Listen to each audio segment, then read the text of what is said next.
The city was asleep, and in one quiet room a man sat with his hands over his eyes.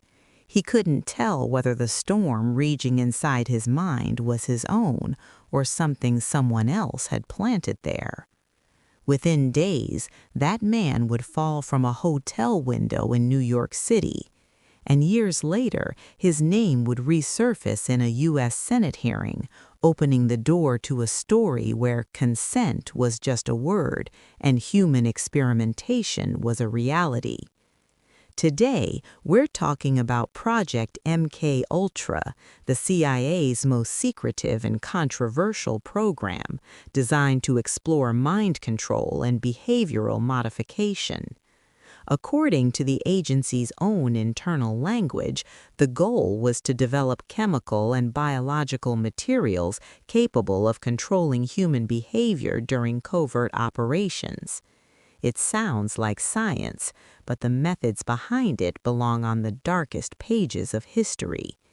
This was the 1950s. The Cold War was at its peak.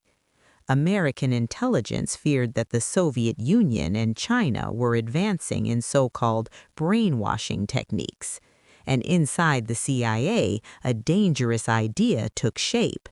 If the enemy was turning human minds into weapons, why shouldn't we? MKUltra quickly grew beyond a single drug or experiment. It expanded into a sprawling program that searched for chemical substances, tested them in laboratories, experimented on animals and humans, and even ran simulations designed to mirror real-world operations. Internally, officials acknowledged that parts of the program were unethical, disturbing, and legally questionable. Most alarming of all, some activities directly endangered the rights of U.S. citizens.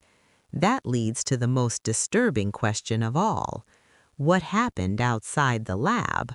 By the mid-1950s, the program entered what insiders later called its most sensitive phase: covert testing.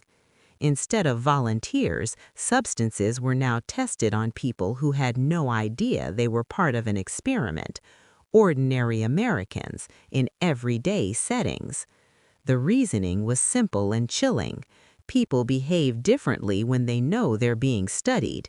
To understand real reactions, the testing had to feel real. That meant no warnings, no consent. The operation grew darker still. Secret safehouses were established, first on the West Coast, later on the East. These locations were used to observe the effects of substances on people from every walk of life. There was just one problem. The people running these operations weren't trained scientists. Follow-ups were rare. In some cases, subjects were left sick for hours or days. At least one was hospitalized. Now imagine this. You come home after a normal night out. Suddenly, reality begins to fracture. Your thoughts no longer feel like your own, and you have no idea that you've been drugged as part of a secret experiment. Who do you tell? And even if you do, who would believe you? This brings us to the name that shocked the public and changed the MKUltra story forever: Dr. Frank Olson. In 1953, Olson, a civilian scientist, attended a meeting. Within a week, he was dead after falling from a hotel window in New York City.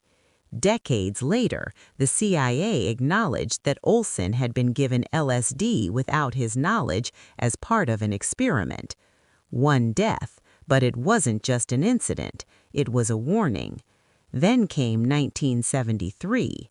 As investigations began, it was revealed that vast numbers of records had been deliberately destroyed. When questioned, no one seemed able or willing to remember details. But then came a twist. Additional records surfaced by accident, boxes that had been archived and overlooked. What they revealed changed everything. Those documents exposed the true scale of MKUltra. more than 140 sub-projects spanning drugs, hypnosis, psychological conditioning, sleep research, interrogation techniques, even methods for covertly delivering substances. The records also revealed a massive network, dozens of institutions and hundreds of researchers, including universities, hospitals, private foundations, corporations, and even prisons. Yet one critical detail was missing: the names of the victims. The agency admitted it had no reliable way to identify people who were unknowingly drugged. So what was MKUltra? At its core, MKUltra was an umbrella program, a secret effort to develop tools for controlling human behavior during covert operations. It relied on a vast network of researchers and institutions, and it crossed a line, testing substances on unwitting U.S. citizens in real-world environments. Even internally, this phase was considered the most dangerous and controversial part of the program.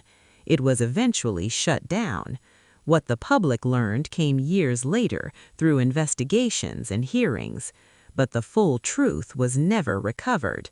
Too many files were destroyed, too many details were lost.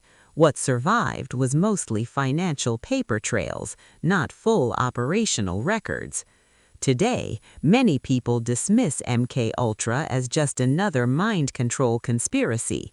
But official documents and sworn testimony show something far more disturbing: a story not of fantasy, but of secrecy, bureaucracy, and a line crossed so far that even national security could not justify it.